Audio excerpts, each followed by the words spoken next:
Bonjour et bienvenue dans une nouvelle édition du Coin des matières premières. Aujourd'hui, nous parlerons du cuivre. Notre invité est Martin Arnold, stratège en matière de devises et de matières premières chez ETF Securities. Martin, le marché du cuivre a connu une période difficile au cours des quelques derniers mois. Envisagez-vous une reprise? Si oui, quand aura-t-elle lieu? Le rebond sera-t-il fort? Il faut dire que nous avons traversé une période de volatilité qui a affecté les marchés financiers suite à l'incertitude accrue sur le plan économique. Pour le cuivre, c'est une attaque sur deux fronts qui provient de la Chine et des États-Unis.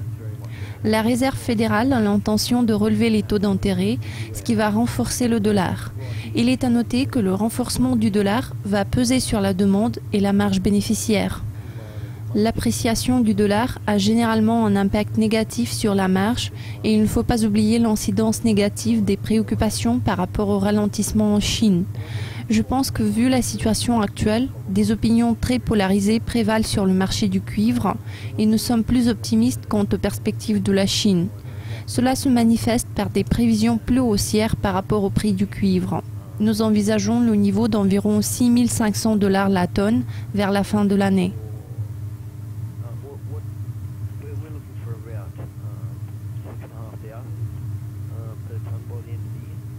Compte tenu des anticipations concernant les mesures de relance, y a-t-il des préoccupations concernant la demande chinoise qui pourraient limiter les gains du cuivre sur le moyen terme?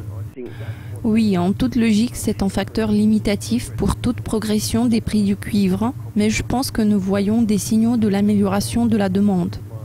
Nous constatons la baisse des stocks, en particulier en Chine. Depuis le début du mois de mars, les stocks de cuivre ont chuté de près de 40%. Bien que nous ayons vu une modération en termes d'importation, la production chinoise continue d'augmenter. Il y a quelques signes de la reprise de la demande. Je pense que la stagnation, ou plutôt la consolidation observée en Chine, sera compensée par des mesures de relance. Pourtant, si ces mesures ne portaient pas leurs fruits, l'augmentation des prix du cuivre pourrait être limitée.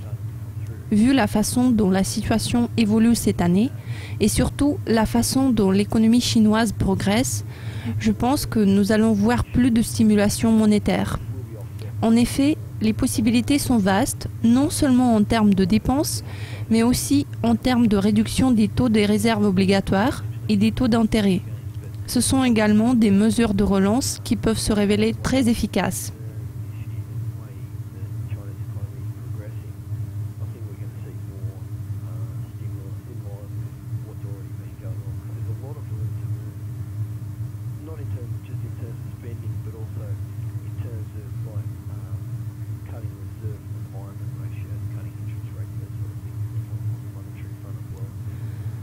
Plusieurs facteurs ont tendance à influencer les prix du cuivre. Quelles sont vos prévisions pour les prix dans la deuxième moitié de l'année?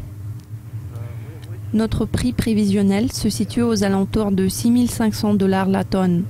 À l'heure actuelle, le prix constitue environ 5 800, donc nous prévoyons une reprise considérable par rapport au niveau actuel.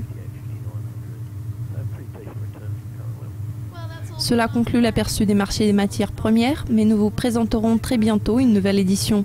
Restez à l'écoute et suivez nos mises à jour régulières sur le site de Dukascopy TV. Au revoir.